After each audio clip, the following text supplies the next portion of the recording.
नमस्कार माझ्या भगिनीनो, माझ्या अंगणवाडी सेविका मदतनीस भगिनीनो, मी तुमच्यासाठी वसीमाताई प्रत्येक शनिवारी व्हिडिओ घेऊन येत असते खरी माहिती देण्यासाठी। तुम्हाला जे घडलं आहे, जे सत्य आहे तीच माहिती देणार। ज्या माझ्या नवीन भगिनी ह्या चॅनलवर येत आहेत, मला ऐकत आहेत, कमेंट करत आहेत, आपल्या प्रत्येक भगिनीने हे चॅनल सबस्क्राईब करावं आणि पुढे तुम्हाला व्हिडिओ पूर्ण बघत जा। व्हिडिओ आवडल्यास दुसऱ्या आपल्या भगिनींना शेअर करीत जा। कमीत कमी तुम्ही 5 आपल्या भगिनींच्या अंगणवाडी सेविका मदतनीसच्या ग्रुपला जर व्हिडिओ सेंड केला तर त्याची मला आनंद होईल। तुम्ही ज्या प्रकारे शनिवारी माझ्या व्हिडिओची वाट बघता त्याप्रमाणे मी पण शनिवारची वाट बघत असते। इकडे मुंबईमध्ये पाऊस खूप आहे, वायफायचा वगैरे प्रॉब्लेम आहे। मी व्हिडिओ करते पण अपलोड व्हायला शनिवारी रात्री होणार का रविवारी सकाळी होणार ते नेटवर्कवर अवलंबून आहे, वायफायवर। पण तुम्हाला नक्की माझा व्हिडिओ भेटणार प्रत्येक आठवड्यात। तर तायांनो, आता मला आपल्या सेविकांचा कुटुंब वाढत आहे, पण कुठं ना कुठं माझ्या मदतनीस भगिनी राहत आहेत, त्यांच्यापर्यंत व्हिडिओ जात नाही। मला खूप साऱ्या मदतनीसचे मेसेज आणि व्हॉट्सअपवर मेसेज आणि कमेंटसुद्धा व्हिडिओवर मागच्या आठवड्याचे आलेले।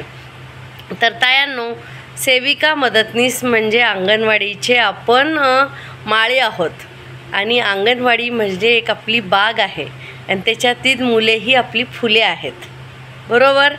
तर माळी ज्याप्रमाणे आपल्या बागेला पाणी घालतो, फुलांना व्यवस्थित वाढतो आणि मस्तपैकी फुले मोठी झाल्यावर त्यांना पुढे पाठवतो, त्याप्रमाणे सेविका मदतनीस आपल्या दोघांचा खूप महत्त्वाचा याच्यामध्ये रोल आहे। तर मदतनीस ताईला कुठं ना कुठं डालवलं जात आहे, हे झालं नाही पाहिजे। ह्याचा प्रॉब्लेम काय आहे की जसं की सेविका आणि मदतनीसमध्ये आता काही नवीन मदतनीस 12वी 15वी पास घेतल्या आणि त्या नवीन आल्या तर त्यांचा डायरेक्ट कॉन्टॅक्ट ऑफिसशी झाला।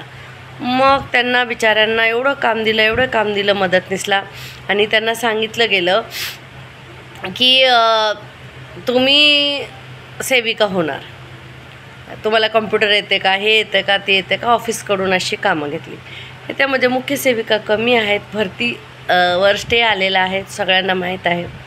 तर तो स्टे जोपर्यंत उठत नाही, आपल्याला GR येत नाही, आपल्याला ऑफिसकडून पेपर मागवत नाहीत की मुख्य सेविकेच्या भरतीसाठी तुमचे पेपर द्या, तोपर्यंत आपण काही बोलायचं नाही। कारण मी मागच्या वेळेस तुम्हाला सांगितले होते पोषण भत्तेचा GR आला, पण पोषण भत्ता अकाउंटला आलेला नाही, बरोबर आहे, नाही आला अजून। तर जोपर्यंत आपल्या अकाउंटला ती XXS क्रेडिट होत नाही तोपर्यंत आपला ह्या लोकांवर विश्वासच नाही आहे, बरोबर आहे, सत्य आहे। कारण असं किती वर्ष झाले आपल्याबरोबर खेळ चालला आहे। आता अर्धच मानधन आलं आहे, काल अजून अर्ध संध्याकाळपर्यंत कुणाच्या अकाउंटला जमा झालं, कुणाच्या अकाउंटला नाही। आणि जर लाडक्या बहिणींचे फॉर्म सेविका मदतनीसनी भरले तर मदतनीसला का वंचित केलं जातं आहे? खूप साऱ्या मदतनीसचे ह्या महिन्यात जुलैच्या महिन्यात लाडक्या बहिणीचे 1500 त्यांना आले नाही, भत्ता तर दिलाच नाही 50 रुपयाप्रमाणे मदतनीसला। काही सेविकांना आले, आम्हाला पण आले, पण मदतनीसला असं मागं केलं जाते का? तर आपण एक सेविका म्हणून त्यांची मोठी बहीण आहे, छोटी बहीण आहे आणि जास्ती माहिती आपल्याला सेविकांना मिळते। मग आपलं कर्तव्य आहे आपल्या मदतनीसला ती माहिती देणे आणि आपल्या मदतनीसला जर आपण व्यवस्थित माहिती दिली, समजावून सांगितलं तर ते आपल्याबरोबर व्यवस्थित राहणार। कारण कसं असतं, जास्ती मीटिंगला कोण जातं? सेविका। मदतनीसला माहीत नाही, तर जी माहिती ऑफिसकडून येते पूर्णच्या पूर्ण आपल्या मदतनीसला द्यायची, ती आपली साथ देणार। आपल्यावर मुख्य सेविका ज्याप्रमाणे दादागिरी करतायत, काही बरं का, सगळ्याच नाही, काही खूप छान आहेत, आईसारख्या मुख्य सेविका पण आम्हाला होऊन गेल्या, आता पण आहेत, पण कुठे काही मुख्य सेविका एवढी दादागिरी करतात की आपल्याला ती सासूबाई वाटते। मग आपण आपल्या मदतनीसची सासू बनायचं का? घरी एक सासू बास आहे, 2 सासू नको आपल्याला। कामावरची सासू एक आणि घरची एक सासू, असं मुख्य सेविकामध्ये ना आपल्यामध्ये होतं। पण आपल्याला मदतनीस आणि सेविकामध्ये अशी नाती नाही ठेवायची, आपल्याला तिला बहीण म्हणून। कारण हे बघा, जे सत्य आहे ते सत्य आहे. मदतनीसशिवाय सेविका नाही, सेविकाशिवाय मदतनीस नाही, दोघीशिवाय अंगणवाडी नाही. जर आपल्याला लहान बालकांचे भविष्य घडवायचं आहे तर आपल्याला दोघींना सेविका मदतनीसला मिळून राहावंच लागेल. तर कोण कोण आपल्या मदतनीसला आज माझा व्हिडिओ पाठवणार आणि त्यांना आपल्या परिवारामध्ये, आपल्या कुटुंबामध्ये सहभागी करून घेणार, त्यांनी मला कमेंट करायचे. आणि मदतनीस ज्या व्हिडिओ बघतात त्यांनीसुद्धा कमेंट करा. तायांनो, तुमच्यासाठी आम्हाला काही असं नाही आहे, मोर्चा काढला आझाद मैदानात तुमच्यासाठी की तुम्हाला पण भत्ता मिळावं. पण हे बघा, हे सरकार एवढ्या जाड कातडीचं आहे. ह्या सरकारला कोणत्याच कुणाच्याही वेदना समजत नाही. खास करून स्त्रियाच्या. बेटी बचाव बेटी पढाव त्यांचा नारा आहे, पण प्रत्यक्षात कुठं आहे? आणि आपण एक मोबाईल हातात घेणारे फक्त रोबोट झालेत तायांनो. ही माहिती द्या, ती माहिती द्या, ही प्रत द्या, ती प्रत द्या, ती माहिती द्या, ती माहिती द्या. त्यांनी माहिती हरवली तरी डबल आपल्याकडून घेतात मुख्य सेविका. रजिस्टर विकायला बसल्यात, साड्या विकायला बसलेत, हे सगळी कामं चाललेले आहेत. आणि THR खाऊ येतो त्याच्यामध्ये ह्यांची ढवळाढवळ, स्थानिक खाऊमध्ये ढवळाढवळ. तर त्यांना कामंहीच झाल्यात कारण मोबाईल आला. आधी आपलं कसं होतं, आताच्या पोषण ट्रॅकरमध्ये ग्रहभेट येते आणि ती नाही दाबली की लगेच मॅडमकडून मेसेज येतो की तुमचे ग्रहभेटी पेंडिंग आहे, तुमचे वजन पेंडिंग आहे, ते मागच्या व्हिडिओमध्ये भत्ता कशा प्रकारे निघतो मी तुम्हाला सगळा व्हिडिओ व्यवस्थित टाकलेला आहे. आता मी पुढे सोप्या पद्धतीनं मोबाईलवर काम कसं करायचं आणि वेळ कसा वाढवायचा आणि ज्यांची टेन्शन हेडॅक कसं नाही घ्यायचं याच्याविषयी मी तुम्हाला 20-20 मिनिटाचा व्हिडिओ पाठवणार आहे. त्याच्यासाठी मी बुधवारचा एक व्हिडिओ बनवण्याचा विचार केला आहे. तो फक्त कामानिमित्ताने असणार की शनिवारी मी जो व्हिडिओ बनवते ते कुटुंबासाठी, आपल्या सगळ्यांना तुम्हाला सकारात्मक विचार यावे, मला पण तुमच्याशी बोलून आनंद व्हावा आणि काही घडामोडी असल्या, काही तुमचे प्रश्न, माझे प्रश्न आपण एकमेकांना हे सोडवायचे असतात. म्हणून शनिवारी मी बुधवारी आता एक व्हिडिओ बनवणार आहे, कामाची सोपी पद्धत. सोप्या पद्धतीने मोबाईलवर आणि अंगणवाडीत कसा सहभाग घ्यायचा, पालकांचं कसं काम करायचं. हे बघा, आपण काय करतो, सकाळी घरी येऊन निघतो, कसं तरी घाईघाईत नाश्ता वगैरे करत नाही, आपल्याला जेवणाची तर वेळच नाही. मग आपली थोड्या वेळाने 1-1.5 वाजता एनर्जी एवढी संपते, डोळ्याला दिसतं ते FIRS KYC दिसत नाही. मोबाईलसारखा हातात, मोबाईलवर काय माहिती टाकते मॅडम, कधी नाही. मॅडम निवांत ऑफिसमध्ये बसलेले असते, तिला काय माहिती टाकायला काय जातं आहे का नाही. आपल्याला सगळं काही आपल्या मदतनीस सेविका जाऊन ऑफिसमध्ये मुख्य सेविकांची कामं करून देतात. मग सगळ्यांकडून त्या तसेच आशा ठेवतात. तर सगळ्यांनी एकी ठेवायची. आता एकी ठेवायची म्हणजे कशी ठेवायची? आता इलेक्शनच्या ड्युट्या आल्या, कॅन्सल केल्या आम्हाला नाही पाहिजे ते काम, कारण बाहेरचं आहे. हे बघा, आपल्याला 6 सेवा द्यायच्यात. त्याच्या व्यतिरिक्त ज्या सेवा आहेत त्यांना हायकोर्टाने नकार दिलेले आहे की आम्हाला दुसरी कामं देऊ नका, मग आमच्या लाभार्थ्यावर, मुलांवर लक्ष नाही राहणार. हे FIRS काय डोक्याला कमी ताप आहे अजून दुसरी कामं घ्यायची? तर आपण सगळे मिळून नकार देऊ शकतो. आता ज्यांना कॉन्फिडन्स आहे, आत्मविश्वास आहे किंवा पूर्ण माहिती आहे त्यांना घाबरायला होत नाही. आपल्याला मुख्य सेविकाला उत्तर आलं पाहिजे की ताई, आमच्या ह्या 6 सेवामध्येच आम्ही थकून जातो आणि आम्हाला कमी मानधन आहे, तर आम्हाला हे इलेक्शनच्या ड्युट्या झालं. आता मातृवंदन योजनाचे ऑफिसकडून येत आहेत मेसेज, पण आमच्याकडे आतापर्यंत काही नाही आलं. म्हणून मला तिच्याविषयी एवढं जास्ती जेव्हा येईन तेव्हा मी त्याच्यावर व्हिडिओ काढीन, तुम्हाला बोलन. मातृवंदन योजना योग्य का अयोग्य ते आपण त्याच्यावर नंतर डिस्कस करूया. आधीच बाजारात तुरीन भटभटणीला मारी कशाला? येऊ तर द्या आपल्याकडे. ती योजना काय आहे, कशासाठी आहे, लाभार्थ्याचा काय फायदा आहे का, नुकसान आहे का, काय ते बघू आपण. आणि मी तुम्हाला यूट्यूबवरून बोलले मातृवंदना नाही करायची, तुम्ही नाही केली, आणि तिकडे तुमची सासूबाई मुख्य सेविका आणि CDP येऊन बसले. जर भीती वाटत असली, कारवाई केली तर काय करायचं? आमच्या सांगण्यावरून तुम्ही चालणार का? मी एक व्यक्ती आहे आणि माझे हे विचार आहेत. माझ्या विचारांना तुम्हाला कितपर्यंत फॉलोअप करायचा, कितपर्यंत ऐकायचं हे तुमच्यावर आहे. मी इथून बोलणार, मुख्य सेविका आली की असं बोला, तसं बोला, हे करा, ते करा, घाबरायचं नाही, नाही हो नाही. पण असं सगळ्यांना होत नाही ना तायांनो. आणि एकजूट नसते. आपल्यामधलीच कोणतरी मॅडमला सांगते ती तिथं गेली, इथं गेली, तिचं असं आहे. आपल्यामधले जे प्रॉब्लेम आहेत ते ऑफिसला सांगणारे आपले पोस्टमॅन आहेत. मी त्यांची नावं ठेवलेली आहेत, गुलाबी पोस्टमॅन. तुम्हाला सांगते. आणि मदतनीस 12वी पास आल्या तर त्यांना मुख्य सेविकांनी जेव्हा 3-4 दिवसाचं ट्रेनिंग दिलं तर त्यांना खूप काही गाजरं दाखवली, त्यांना हवेत केलं. मग त्या आपल्याकडे आल्या तर त्यांना वाटतं की मी पण 12वी शिकलेली आहे, 15वी शिकलेली आहे, मी उद्या सेविका होणार असं त्यांच्या डोक्यात त्यांनी घातलं. मग त्या आपल्याबरोबर कशा वागायला लागल्या नवीन आलेल्या मदतनीस. जुन्या मदतनीस बघा काबाड कष्ट करणाऱ्या मदतनीस, त्यांना माहिती आहे पोरं कशी उचलून आणायची, कसं पालकांना बोलायचं, कसं ताईंबरोबर. आत्ताच्या मदतनीस तायांना तुम्ही नशिबान आहेत, तुम्हाला रजिस्टरची वजन घेऊन नाही फिरायचे. आणि मोबाईलमुळे एक काम सोपं पण झालं. व्हॉट्सअप ग्रुप तयार केला, मेसेज टाकलं तर पालक आणि मुलं आपोआप येतात. आधी आमच्या मदतनीस घरोघरी बोलवायला जायच्या, वॅक्सिन कॅम्प असला, वजन घ्यायचं असलं, मुलांना पालक सभा असल्या काही. आणि जी आपली जुनी पद्धत आहे ती कधी तोडायची नाही. मोबाईलवर काम करायला जर नेटवर्क फुल असला आणि वायफाय वगैरे असला आणि बॅलन्स असला तर अर्ध्या तासाचं पण काम नाही रोजचं मोबाईलवर. पण जर नेटवर्क नसला तर मग 4 दिवसाचं पण आहे. म्हणून आपली जी जुनी पद्धत आहे, मुलांना गाणी, गोष्टी, गप्पा, प्रार्थना, खाऊ, गृहभेटी आणि पालक सभा ह्या नेहमी करत जा. त्याच्यामधून आपल्याला खूप समाधान मिळतं. लोकांचे विचार आपल्याला समजतात, आपले विचार मांडता येतात, सुखदुःखाच्या गोष्टी बोलतो आपण. जी आपली 11 जणांची माता समिती होती ती कायम ठेवायची, काम करायची पद्धत. त्याच्यावर मी प्रत्येक आठवड्याला एक विषय घेऊन तुम्हाला बोलणार आहे. तर मी बुधवार ठरवला आहे, बुधवारी पण तुम्हाला माझा व्हिडिओ बघायला आणि ऐकायला मिळणार. तुमच्यासाठी मी वेळ काढणार आहे. त्यानं मी बिझी असते, मी अजून कोणत्या संस्थाची वगैरे संध्याकाळी कामं करते, काही आपल्या मुलांना एरियातल्या वगैरे काही वस्तू भेटत असतील, काही शिक्षणाला त्यांना मदत होत असेल तर अशी मला कामं करायची पहिल्यापासूनच सवय. 4-5 संस्थांमध्ये मी काम करते.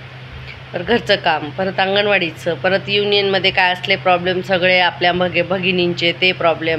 आता संस्था खूप साऱ्या येत होत्या, अंगणवाडी केंद्रात कामं करत होत्या. तर पूर्ण महाराष्ट्रासाठी आम्ही सगळ्यांनी प्रयत्न केले आणि आमच्या संघटनेने पत्रक मंत्रालयात पाठवलं, आयुक्तालयाला पाठवलं आणि ऑफिसला पण दिलं की आमच्या अंगणवाडी कर्मचाऱ्यांना बाहेरचे कोणत्याही संस्था नको आहेत, आमची कामं आम्हाला खूप आहेत. आता FRSचा मुद्दा मला मागच्या वेळेस विचारला तायांनो, तुम्ही व्हिडिओच्या कमेंटमध्ये विचारा, तुम्हाला पूर्णपणे अधिकार आहे मला विचारण्याचा. पण तुम्हाला हे सांगते, हे कोर्टात मॅटर आहे आणि हा न्यायाधीश ठरवणार FRS योग्य का अयोग्य. हे यूट्यूबवरून मी नाही ठरवू शकत किंवा तुम्ही नाही ठरवू शकत, कारण ही केंद्राची योजना आहे आणि पूर्ण भारतात आहे. आपल्या एकट्याच्या अंगणवाडीत FRS होते का, KYC होते का, नाही. मग ते न्यायालय ठरवणार, न्यायाधीश ठरवणार आणि न्यायालय ठरवणार. म्हणजे 4 दिवसात पण निर्णय येऊ शकतो, 4 वर्षात पण येऊ शकतो आणि 400 वर्षात पण येऊ शकतो. बरोबर आहे का नाही तायानो. मग हे न्यायाधीश जर ठरवत असेल तर आपल्याला काय करावं लागेल, FRS आणि KYC करावं लागेल. हळूहळू करा. मी काय सांगितलं तुम्हाला, रोज 5 मुलं घ्या, 1 गरोदर घ्या, 1 स्तनदा द्या, झालं. याच्यापेक्षा जास्ती कटकट करू नका. सकाळच्या वेळेस नेटवर्क चलतो तेव्हा जाऊन करायचं, संध्याकाळच्या वेळेस मॅडमला सांगायचं, मॅडम मी आज उशीर अंगणवाडीत जाणार आहे, माझी मदतनीस मुलं बसवेन, खाऊ वाटेन सोडेन, मला KYC फेस कॅप्चर करायचं म्हणून मी उशिरा येईन, उशिरा घरी जाईन. नंतर मॅडम मी सकाळी लवकर येईन आणि फेस कॅप्चर KYC करून मी लवकर घरी जाईन, नंतर माझी मदतनीस बघेन. स्पष्ट बोलायला शिका. तुम्ही तुमचा जो एक्स्ट्रा वेळ देता, टाईम देता, त्याच्यामध्ये काय ओव्हर टाईम आहे का आपल्याला. मग बोलायला तोंडाने ते पण नको का. काही सेविका मदतनीस मॅडमचा मेसेज आला एवढं घाबरतात, 8 वाजता 9 वाजता रिप्लाय देतात. काय गरज आहे आपल्याला, काय 1 लाख पगार आहे का. त्यांना रात्रंदिवस काम केलं तरी 10,000ची बाई ते ठेवू शकतात, एवढं मुख्य सेविकांना पगार आहे. आणि दुसरे वेगळे ते प्रकरण तुम्हाला सगळ्यांच माहिती आहे काय असतं काय नाही, म्हणून नको तोंडाने बोलायला उगाच कशाला. बरोबर आहे का नाही. आपल्याकडे पुरावे नसले तर बोलायचे नसते, पुरावे असले प्रत्येक गोष्टी त्याच्या तर बोलायचं. उगाच बडबड करून ते फक्त एंटरटेनमेंटसाठी ऐकतात, माहितीसाठी लोक ऐकतात, पण त्याच्यावर काय निर्णय येतो असं नसतं. सगळे मिळून एकजूट होऊन जी कामं होतात तीच कामं असतात. आणि माझं स्वतःचं मत आहे की आपल्या भगिनींनी एवढं टेन्शन नाही घ्यायचं. झालं नाही झालं नाही दिलं, एका वहीत लिहून ठेवायचं. का नाही झालं, कारण ते मॅडमला पाठवायचं. आणि जास्त झालं तर मॅडम तुम्ही या आणि बघा. जे खोटं बोलतात, अंगणवाडीत नसतात आणि कामं करत नाहीत, त्यांना भीती वाटते. अंगणवाडीत जाणाऱ्या रोज सेविकांना भीती वाटत नाही. तशा तर माझ्या कोणतीच भगिनी अशा कोणाच्या जीवावर अंगणवाडी सोडणार नाही, प्रत्येक जातात. पण भीती वाटण्याचं कारण काय ते शोधा. का भीती वाटते? आपली नोकरी जाऊ शकत नाही. दुसरं, आपल्याला मानधन कपात करू शकत नाही. आपले CL असतात, जर अर्जंट काय झालं तर आपण CL घेऊ शकतो. नोकरी जात नाही, मानधन कपात होत नाही, अर्जंट आपण CL घेऊ शकतो. तर मग भीती कसली आहे आपल्याला? काय एवढं घाबरायचं मुख्य सेविकांना? काय त्यांना काय दात आहेत का, शिंग आहेत का, मारतात का येऊन? मग काय घाबरायचं? त्यांना पण आपल्यासारखी नोकरी करतात, त्यांच्याकडे आपल्यापेक्षा जास्ती जबाबदारी आहे. आपल्यासारख्या 25 आहेत त्यांना, विचार करा. बरोबर आहे का नाही? जे सत्य आहे ते आहे. आणि तसे 3-3, 4-4 बीट एका मुख्य सेविकेकडे आहेत. त्यांना किती कामाचं प्रेशर आहे. मग आपण कुणालाही काही बोलून चालणार आहे का त्यांना? नाही. मग उगाच बोलून काय फायदा आहे का? म्हणून आपण शांत राहायचं, जाऊन अंगणवाडीत जे काम आहे ते करायचं. 3 तासाचं काम असतं, अर्धा तास इकडं तिकडं झालं तर चालतो. पण मुलांना व्यवस्थित शिकवा, खाऊ घाला, ग्रॅव्हिटी करा, गरोदरस्तंदांना बोला, वजन, उंची, हाईट घ्या आणि FRSचा हळूहळू करा. 25 तारखेपर्यंत करायचं आहे. रोज जर आपण 2 मुलं घेतली तर आपले सगळे जास्तीत जास्त 20 किंवा 25 मुलं असतील, इनफ. 10-12च्या वरी तर मुलं नाहीत कुणाला TA 4साठी. तशी पटावरची खूप आहे. तर ते मुलं करताना रोज 2 मुलं, 1 गरोदरस्तंदा घेतली तर तुमचं होईल ना काम. थोडं सकाळी लवकर येऊन, थोडं संध्याकाळी उशिरा येऊन मदतनीसला मध्ये अंगणवाडी सांभाळायला लावा. नाहीतर मदतनीस शिकलेली असली, तिला सगळं येत असलं तर तिला करायला लावा. दोघींनी मिळून ॲडजस्ट करून घ्यायचं आहे आपल्याला. तिसरं, आपल्याला कोणी काय करणार नाही. आणि ती मेमो ढेमो तिकडे पडू द्या, तिकडे कोणी नाही देऊ शकत काम असल्यावर. आता बघा मी कसं केलं, माझ्या मदतनीसला बोललो, तू FRS KYC कर, एरियात जाऊन मी अंगणवाडीत मुलांना सांभाळते आणि दुपारून मी वजन टाकते पोषण ट्रॅकरमध्ये. कारण आपला भत्त्याचा जो प्रश्न आहे ना, तो आपण 100% काम केलं तरच आपल्या भत्त्याचा प्रश्न मोकळा होणार. आणि त्यांच्या कॉम्प्युटरवर जाऊन बघण्याचा अधिकार आहे आपल्याला की बाई आमचा भत्ता का कमी आला. तर आधी आपण काम तर पूर्ण करूया. मागच्या जुलै महिन्यात मी असा विचार केला होता, HCM भरायचं, TA 4 भरायचं, फेस कॅप्चर KYC करायची आणि पूर्ण वजन उंची भरायची आणि रोजचं पूर्व प्राथमिक शिक्षण आणि त्या PT ग्रुपला फोटो आणि ती प्रश्न मंजुषा प्रत्येक शनिवारी येते ती पण सोडवली. आता मला बघायचं की माझ्या जुलै महिन्याचा भत्ता कसा निघणार आहे. मागचं जाऊ द्या, जे झालं ते मी विसरून जाते. भत्ता पण अकाउंटला आलेला नाही. साडीचे पैसे आलेले आहेत, मानधन अर्ध आलेले, कुणाचं आज संध्याकाळपर्यंत अर्ध आलं, उद्या येईल. तर दुसरं आहे की आपल्याला भत्ता नाही आलेला. मग GR आला तर भत्ता कधी येणार हा प्रश्न आहे. अकाउंटला जे आलं तेच आपलं तयार.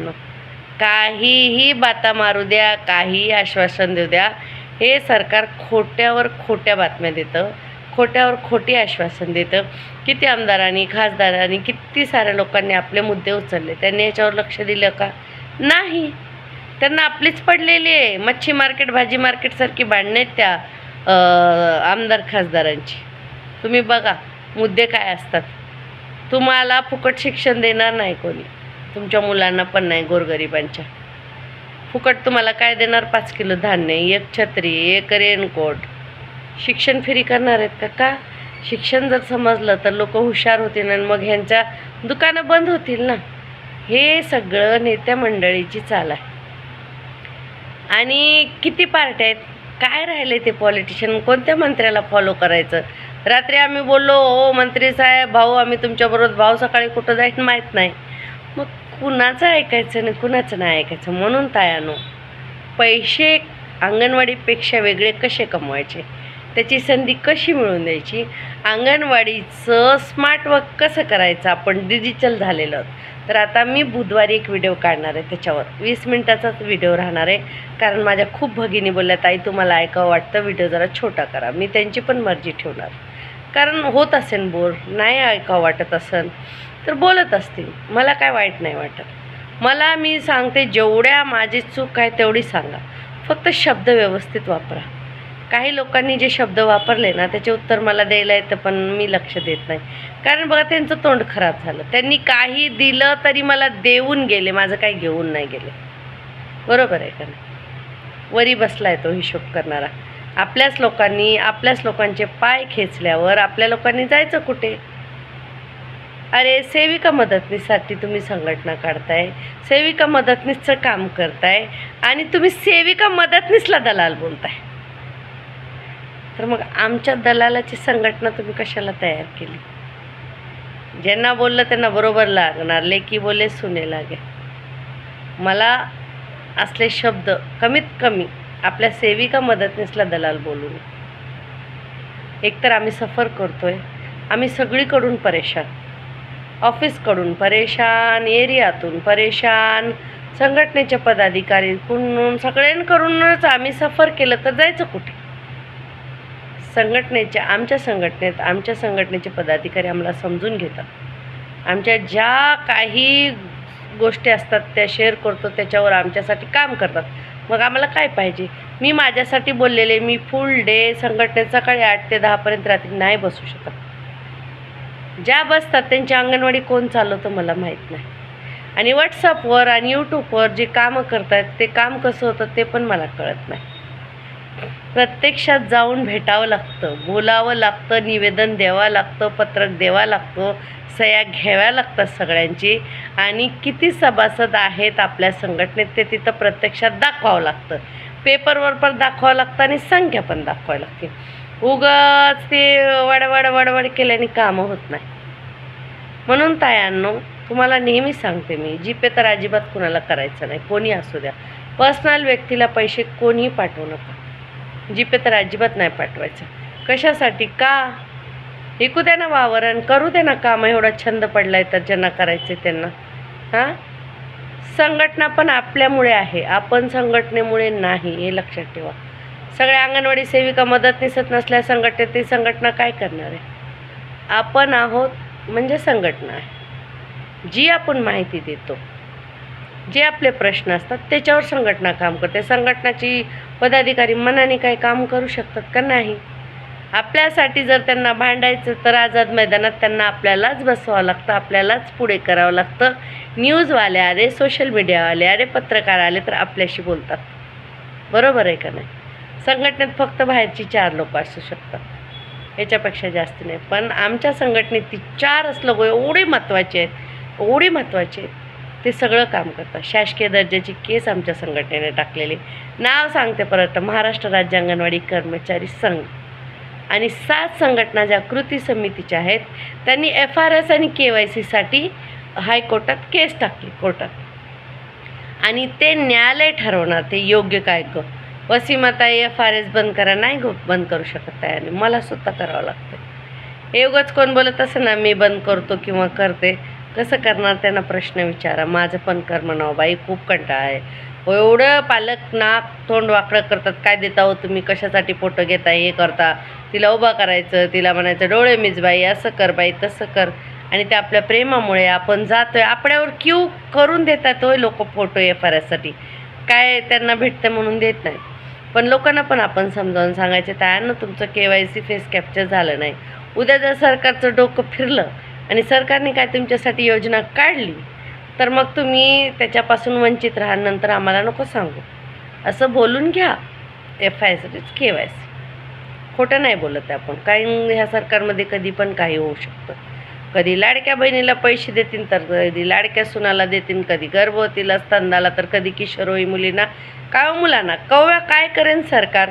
जर लाभार्थी आपल्याकडे नसले आणि KYC फेस कॅप्चरची जर अट ठेवली तर कोणतं गोरगरीब त्याच्यापासून वंचित राहू नये. हे आपल्याला त्यांची काळजी असते, आपल्या लाभार्थीची. बरोबर आहे का नाही? मग करा हळूहळू.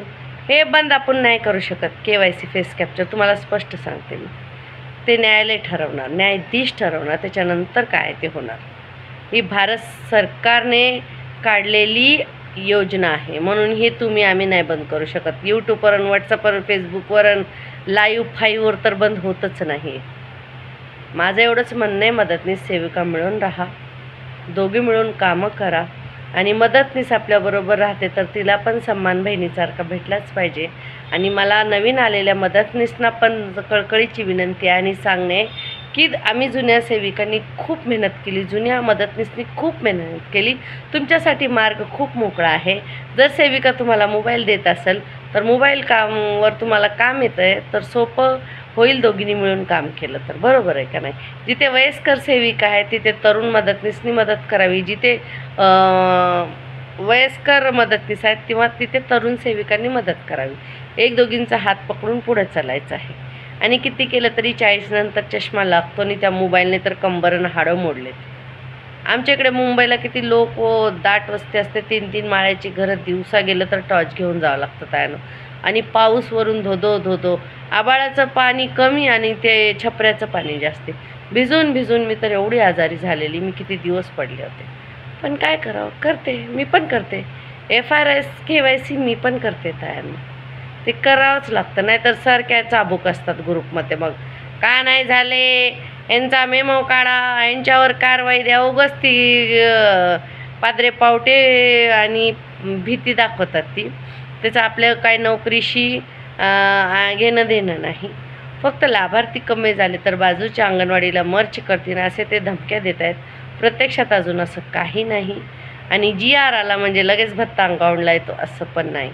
म्हणून तायानं सेविका मदतनीस मिळून राहा, पुढे चांगलं होईल. माझ्या मदतनीस तायानं नवीन आलेल्या कळकळीची विनंती आहे, आपल्या सेविकाबरोबर मिळून राहा. मुख्य सेविका 3 वर्षात बदली होतात, सेविका मदतनीस बदली होत नसतात, हे तुम्हाला पण माहिती आहे. आणि जे आपले 10 माता समितीचे लोक असतात, काही झालं तर त्या 10 जणींना बोलवायचं, असं लबलब लेटर लिहायचं, पंचनामा लिहायचं, 10 जणींच्या सह्या घेऊन ठेवायचा. काही एरियात प्रॉब्लेम झाला तर संपलं. 1000 बक्का तुम्हाला नेहमी सांगते आणि 1 लेखा उपयोगी पडतं त्यानं. म्हणून कोणत्याही गोष्टी लेखी ठेवीत जा आणि थोडा लेखाजोखा ठेवा. कमीत कमी 0 ते 6 वर्षाची मुलं, गरोदरस्तंदाची मुलं, त्यांचे वजन, हाईट याचं एक रजिस्टर तरी आपल्याकडे रेकॉर्ड म्हणून असलंच पाहिजे. उद्या मोबाईलमधून ॲप उडाला, मोबाईल हरवला किंवा खराब झाला किंवा काय झालं तर तुम्ही काय लगेच रातोरात सर्वे करायला फिरणार आहेत का. म्हणून बेसिक माहिती आपल्याला जेवढी लागते तेवढी लेखी ठेवायची. आणि खास करून जिथे पैसे येतात, एक तर CBचे, दुसरे 2000 वर्षाचे कुठं किती फ्लेक्सिबल फंड ते वेगवेगळं आहे ते येतात, आणि तिसरं खाऊचं आणि THRचं, एवढं लिहून ठेवायचं. काय नाही, वहीवर साध्या लिहा रजिस्टर नसतील, पण असली जाडी रजिस्टर तर 10-15 जर मुख्य सेविका तुम्हाला ऑफिसकडून घ्या बोललं तर अजिबात घ्यायचं नाही. असं कुठे नियम नाही. रजिस्टर विकत घ्यायची, साड्या विकत घ्यायचं, हे घ्या ते घ्या, फायली घ्या, हे सगळं काय विकायला बसलेत का, ह्यांनी काय धंदा सुरू केला आहे काय हा विकायचा, अजिबात घ्यायचं नाही. आणि त्याच्यामुळे आपण सफर करतो, सगळं ऐकतो का तर नोकरी आहे. अहो कोण नाही काढू शकत आणि काय होत नाही. फक्त आपण थोडीशी इमानदारी आपल्या मुलांसाठी आणि वरी बसलाय देव तो बघतो त्याच्यासाठी करायची. किती सुपरवायझरनी आपल्याला सोडलं, आपल्यावर ॲक्शन नाही घेतली, CDPOनी सोडलं, एरियावाल्यांनी लक्ष नाही दिलं, मुलांनी पण आपल्याकडे, पालकांनी पण काय नाही बोलले, पण वरी आपल्याला देव बघतोय ना. रात्री आपल्याला झोप आली पाहिजे की मी दिवसभर काय काम केलं. मला बघा, मला खूप छंद आहे मला मुलांबरोबर बसवायचा. मी काय मुलांना शिकवते, मुलंच मला शिकवतात.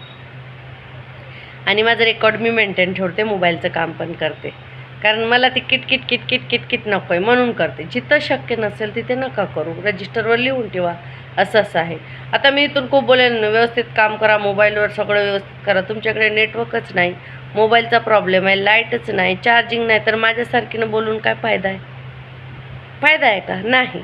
आणि मी FRS बंद करा, ती मातृवंदन योजनेचं काम नका करू किंवा दुसरे कुणाचं नको करू, हे मी इथून बोलणार. तिथं तुमची काय परिस्थिती आहे, तुमच्यावर काय चाललं आहे, हे तुम्हाला तुमचं ठरवायचं आहे. तिथं खूप चांगली बहिणीसारखी मुख्य सेविका असली तर समजून घेईल, सासूसारखी असली तर काय करणार हो तुम्ही. मी यूट्यूबवरून खूप सांगेन, असं करा तसं करा. प्रत्यक्षात तुम्हाला तिथे राहायचं आहे. म्हणून जसं जिथं जमतं तिथं तसं करायचं. आणि 2 पैसे आपल्याला मिळत असेल, अंगणवाडीच्या वेळातच काम असेल तर ते कोणते काम असू त्या करायचं, बिंदास करायचं. कारण आपण पोटासाठी करतोय, 2 पैसे ॲड होतात आणि आपल्या लाभार्थ्याला काय फायदा भेटतो तर ते काम करायचं. मी नेहमी म्हणते, माझं संघटन पण असतं की असं काही आंदोलन आम्हाला करायचं नाही त्याच्यामध्ये मानधन कपात होतं. आता आपण एक दिवसात पोषण ट्रॅकर बंद केलं होतं, खूप जागी मानधन कपात झालं आहे. कारण आमच्या काही बायकांनी लगेच ओपन केलं. मग तिथे असं असतं की मॅजॉरिटी बघा, 2 लाखमधील जर 20,000 महिलांनीच पोषण ट्रॅकर बंद ठेवलं तर बाकीच्यांनी का ओपन केलं, तर आपलं मानधन कपातच होणार ना. सगळ्या 2 लाख महिलांनी बंद ठेवलं पाहिजे ना, बरोबर आहे का नाही? पण तसं होत नाही. 10 संघटना घुसलेल्या आहेत अंगणवाडी सेविका मदतमध्ये. जर आमच्याकडून एक रुपया तुम्हाला फायदा नाही तर एवढ्या संघटनांनी जन्मच कशाला घेतला आहे सांगा? कारण हे फोडाफोडी सगळी फोडाफोडी, संघटना खेळ चाललेला आहे, ऑफिस खेळ चाललेला आहे. बाकी आमच्यासाठी काही बदल नाही, काही बदलाव नाही. तेच 3, 13, 9, 18वर आपण अडकवलेलं आहे, बरोबर? तेवढीच पगार आहे 13. आणि मदतनीसला तर मला खूपच वाईट वाटतं की त्यांना का कमी पगार आहे. आमच्या एवढं दिलं तरी आमच्या खिशातलं काही जाणार नाही. द्या, आमच्याच भगिनीत खाऊ द्या, बरोबर आहे का नाही? आता मातृवंदन योजना प्रत्यक्षात आपल्याकडे येऊ द्या, त्याच्यावर आपण पुढे विचार करू काय करायचं काय नाही. कितीही कमी बोलावं तरी व्हिडिओ मोठा होतोच. पण तुम्ही बघा आणि सगळ्यांना व्हिडिओ पाठवता यानो. धन्यवाद. चला बाय.